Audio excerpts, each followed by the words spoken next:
Trump has landed. We now have an earthquake. He's landed. He's going to land in D.C. He's been there. He's been back to the White House. He's going to be sworn in on the 20th of January. All things being equal here. We know there's still threats out on them, and they still want to do everything they can to stop him. But look, the changes have already started taking place around the world. Other leaders have seen that Donald Trump is back, and they know he's going to restore some, let's say, some balance to how the U.S. works. But he's in it to win it going forward. And he has, when he's landed, he's created an earthquake that is creating a tsunami, both north and south of the borders, in Mexico. And hey, what about that quiet little country called Canada, where there's a prime minister called Trudeau, who is about to be slammed by this tsunami. I don't even think they're smart enough to see it coming, quite frankly. He is still going on being woke. He's talking woke. His foreign affairs minister is talking woke. Freeland is still talking woke. They think that the woke is going to win, when the woke has just been smashed, not only in North America, but in other elections around the world. So what are the problems that are going to be coming for Trudeau? He's going to have them. There's no avoiding this. I mean, Doug Ford in Ontario already paid $100 million of homage to Elon Musk for Starlink to work in Ontario. He knows what's coming. They all know what's coming. The Trump train is coming. So Trudeau's problem is the difference between the economy of Canada and the economy of the United States. He's in real trouble. Right now, let's just look at the rate on 10-year bonds. They're much higher in the U.S. than they are in Canada. Why is anybody going to buy Canada's debt? Why would anybody put money into Canada based on where it's going? Right now, the U.S. economy looks very, very optimistic. Cryptocurrency is up. You'll see that Trump is going to slay regulations. All the regulations and all of the drag that goes on to entrepreneurs and businesses down in the States. He's going to eliminate it. He's going to take it out. He darn well brought in Elon Musk to run the Department of Government Efficiency.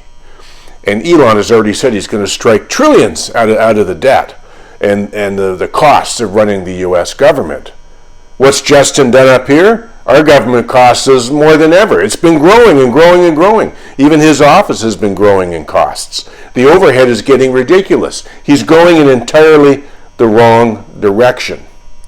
Speaking of the wrong direction, let's look at the Canadian dollar. It's falling, and falling quickly against the U.S. dollar. It's not falling as fast as Trudeau is falling and failing, but it's falling.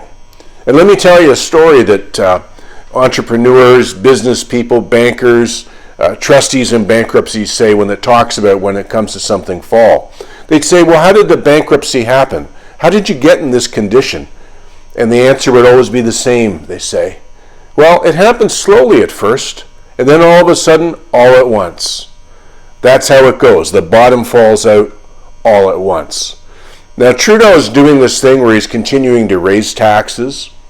He's continuing to run up the debt. He's continuing to do woke policies.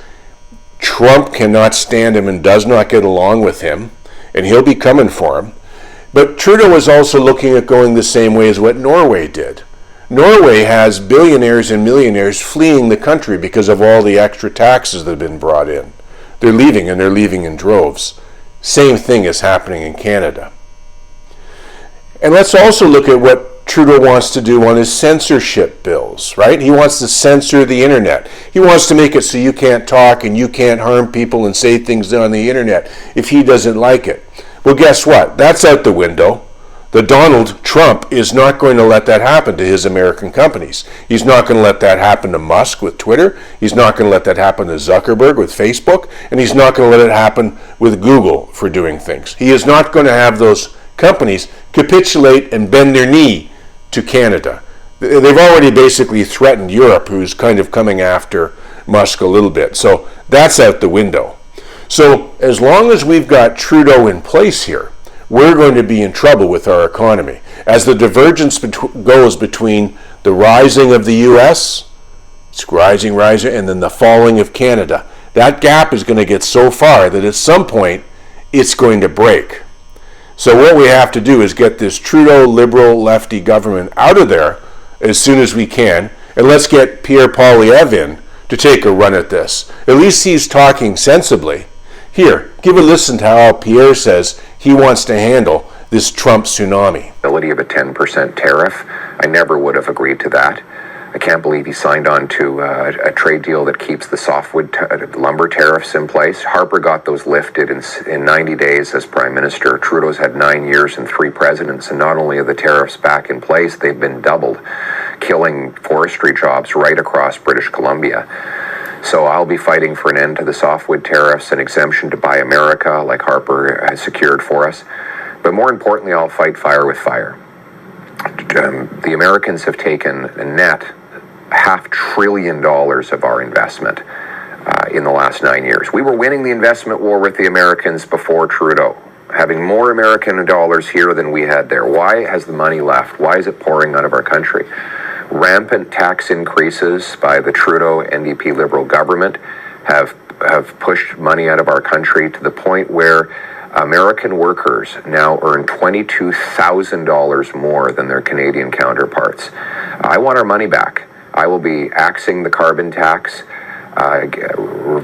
cutting income tax, cutting taxes on investment to bring home those hundreds of billions of dollars and to bring home production and paychecks for our people. It's that we live next door to the biggest economic and military superpower the world has ever seen. Trump wants what's best for American workers. I want what's best for Canadian workers. And, we're not going to be suckers anymore and hand our money. I mean, Trump would love nothing more than keep Trudeau in power because he can walk all over him and he can take his money. When Trudeau quadruples the carbon tax to 61 cents a liter, Trump's going to be on the phone with all of our companies saying, hey, I heard about the big tax hike up there. Why don't you come down here? There's zero carbon tax. And you can leave the poverty and the hunger and the homeless encampments and the food bank lineups behind to start your business and deliver affordable goods south of the border.